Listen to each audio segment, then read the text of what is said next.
So let's have a play with something else.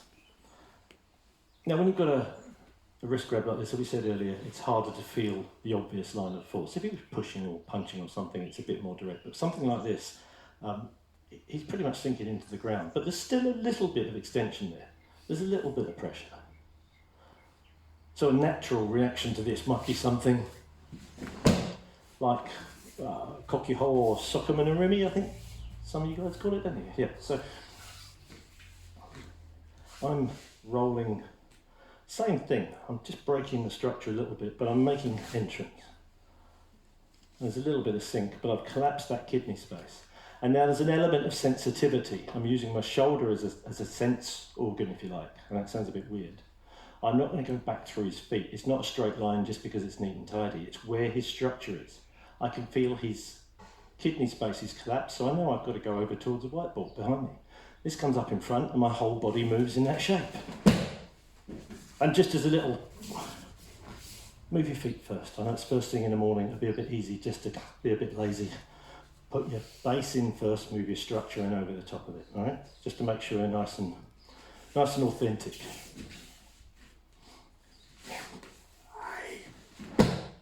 And it's not, again, it's not like we did with I'm not doing stuff to him with my arm. He's way stronger than me. I'm not doing this. It's my shape. My whole body is moving. This is just an indication of direction. Make sense? See what I mean? Yeah. Okay, so, and again, we're doing this as an exercise. If it was just straight punch, of course, this is what it ends up being. Whatever you want to drop into, you know? And it's the same basic shape.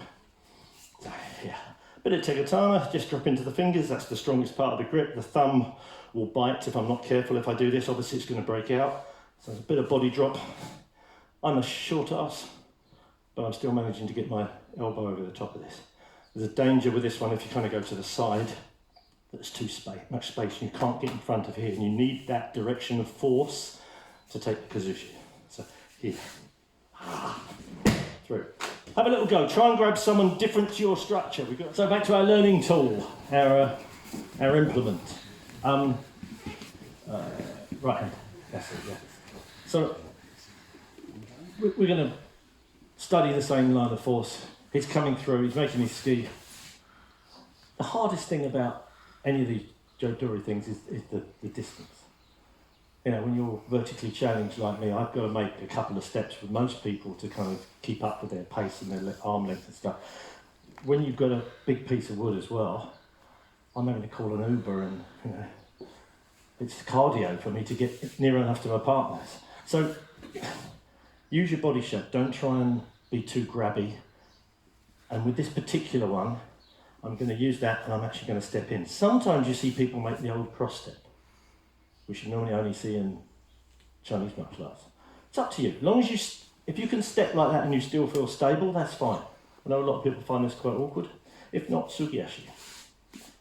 So from here, try and get inside the hand. And as I come in, obviously there's an atemi, but it's nice and early in the morning. Let's not accidentally lose anyone's teeth.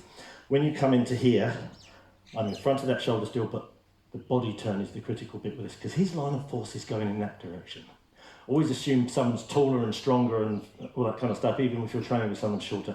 Assume they've got some hidden power, so you're allowing for that to go wrong.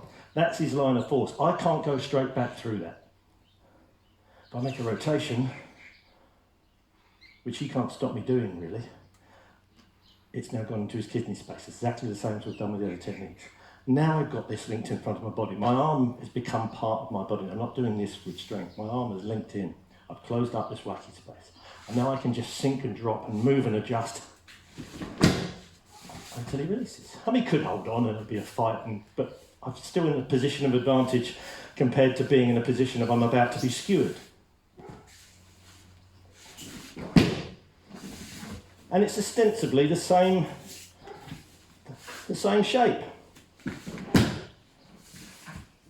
Yeah, we're just redirecting the line of force. So from here, I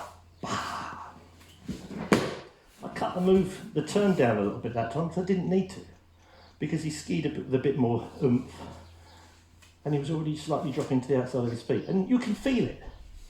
if you're sensitive, if you're not just doing the technique for the sake of repetition, if you're feeling what's going on now, now I've mentioned it, he's solid as a rock again. That's fine, it's absolutely fine.